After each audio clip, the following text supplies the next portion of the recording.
As a volleyball player, fan, and coach, it couldn't be more satisfying seeing the amount of hype that's come from Haikyu to the volleyball world. Take the shenanigans of Hinata and Kageyama and pair it with kids trying to be funny while attempting to replicate ridiculous minus tempo quicks, and you've got an impactful beauty of a show. While it wouldn't be wrong to say that Captain Tsubasa opened the door for sports anime hits like Kuroko Basketball and Skate 8 The Infinity, but the one that really elevated the popularity of the genre is definitely Haikyu. That's why we're here to bring you the top 10 things you might have missed from Haikyu Season 1. Before we get into it, don't forget to like and subscribe for weekly 10 things you missed from your favorite anime. We've got Season 1 of ReZero, Dr. Stone, and Jujutsu Kaisen posted up, and we here at Detectiveanime love making these videos, so just comment below which show, season, or even anime movie you want us to do next, and we'll add it to the list. Number 1. Oikawa and Aliens.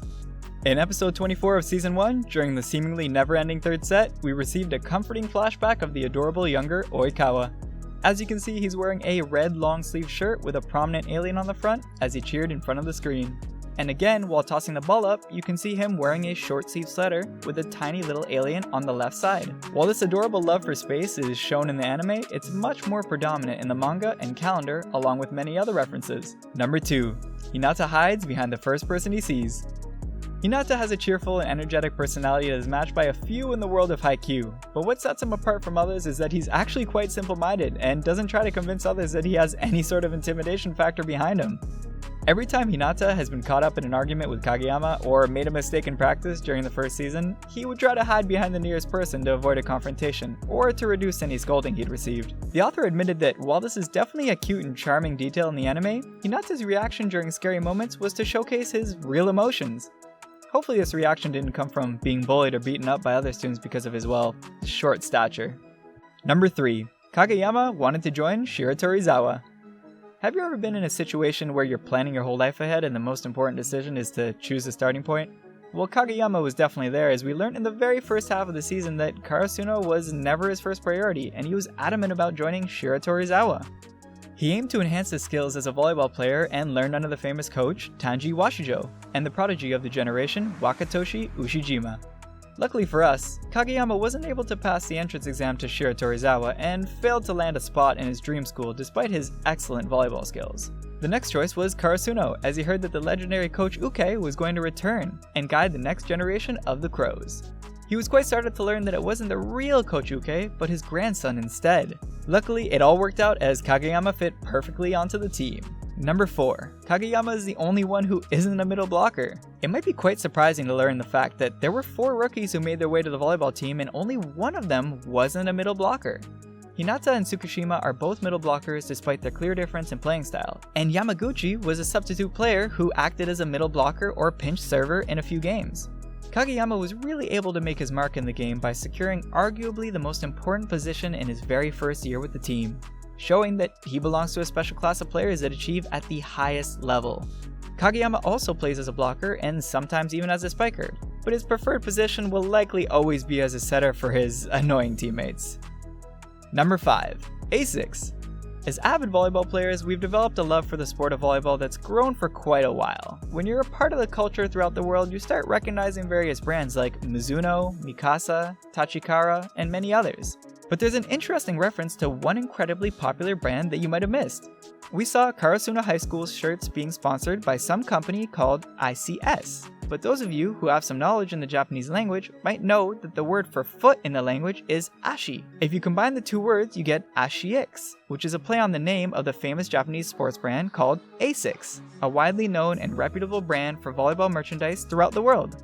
It definitely would have been beneficial for both parties if Asics just went ahead and sponsored the show, but it feels like we're still a couple of years away from big companies realizing the true power of anime. Number 6. An interesting detail about Nishinoya's dedication to the sport. In the 8th episode of the first season, we saw Nishinoya for the first time and absolutely fell in love with how contrasting his personality was.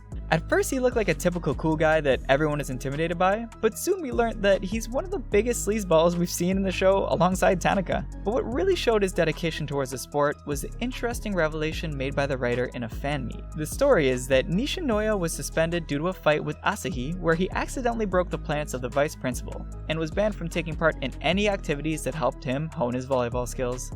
What Nishinoya did next really showcased his character, as he started practicing with a middle-aged women's team rather than sit back at home and wait for his suspension to end.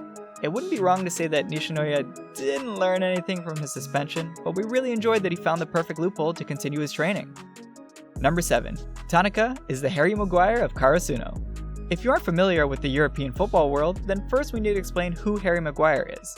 Harry is currently the captain of the most famous football club, Manchester United, and played every match throughout his 2 years stay with the club, as is the case for Tanaka when it comes to Karasuno, as he's the only player from the team that's never substituted off even for a second. We've seen Kageyama, Hinata, Asahi, Nishinoya, and even Daichi not playing in a match at some instance, but Tanaka has been there throughout every second, and this shows just how resilient and athletic he is when it comes to volleyball. Number 8. Sony and Japan's love continues. The first time we saw Kenma, we really fell for his character as he reminded us of a version of ourselves. A shy, introverted guy minding his own business while scrolling through his Twitter feed on his iPhone. But what really made him one of our favorite characters was him rocking a blue PlayStation Portable, also known as a PSP more commonly. Sony is perhaps the most recognized brand when it comes to anime consoles in Japan, and it's often referenced in the pop culture world. While Nekoma's high school team were on their bus, Kenma was playing a game on his PSP, which shows that, well, you can excel at both traditional sports and esports at the same time. Kenma just might be a reflection of many anime watchers, and it'll be even more rewarding when you check out how much he grows in Season 2. Number 9. Why are Karasuno called the Crows?